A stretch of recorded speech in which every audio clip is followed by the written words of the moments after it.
ที่เฮาเคยทุกข์เคยสุขห่วมกันก็ทำให้ใจสั่นและอยากจะหวนย้อนวันเวลากลับไปมันคิดถึงใบหน้าหอยน้ำตาหอยยิ้มที่เคยได้เห็น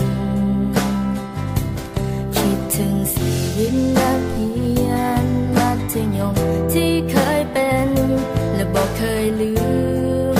ว่าเฮาหากันเท่าใดห่างกันแสนไกลหัวใจยังเหมือนเก่า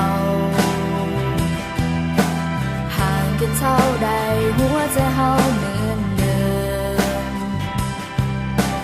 ห่างกันแสนนานความคิดถึงที่มีนับวันยิ่งเพิ่มเติมให้รู้ว่าเฮายังบ่ลืมกันและนับจากวันนี้บ่ว่าจะโดนเท่าใดจะให้สัญญาต่อกันว่าจะเก็บเอาความทรงจำของเฮาไว้ในหัวใจจะเก็บมันไว้และจะเป็นกำลังใจให้กันเมื่อในวันต่อไปถ้าเจ้าอาจต้องเสียใจหรือเจ้าต้องมีน้ำตาคอยนึกถึงความทรงจำของเฮาวันนั้นในวันที่เฮาเคยอยู่เคียงข้างกัน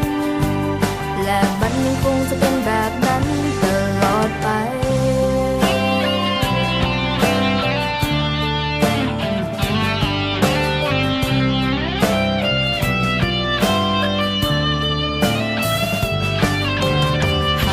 แสนไกลหัวใจยังเหมือนเก่าห่างกันเท่าใดหัวใจเฮาเหมือนเดิมห่างกันแสนนานความคิดถึงที่มีนับวันยิ่งเพิ่มเติมให้รู้ว่าเฮายังบ่ลืมกันและนับจากวันนี้บ่ว่าจะโดนเท่าใดจะให้สัญญาต่อกันว่าจะเก็บเอาความทรงจำของเฮาไว้ในหัวใจจะเก็บมันไว้และจะเป็นกำลังใจให้กันเมื่อในวันต่อไปถ้าเจ้าอาจต้องเสียใจหรือเจ้าต้องมีน้ำตาคอยนึกถึงความทรงจำของเฮาวันนั้นในวันที่เฮาเคยอยู่เคียงข้างกันและเฮายังคงจะเป็นเพื่อนกันตลอดไป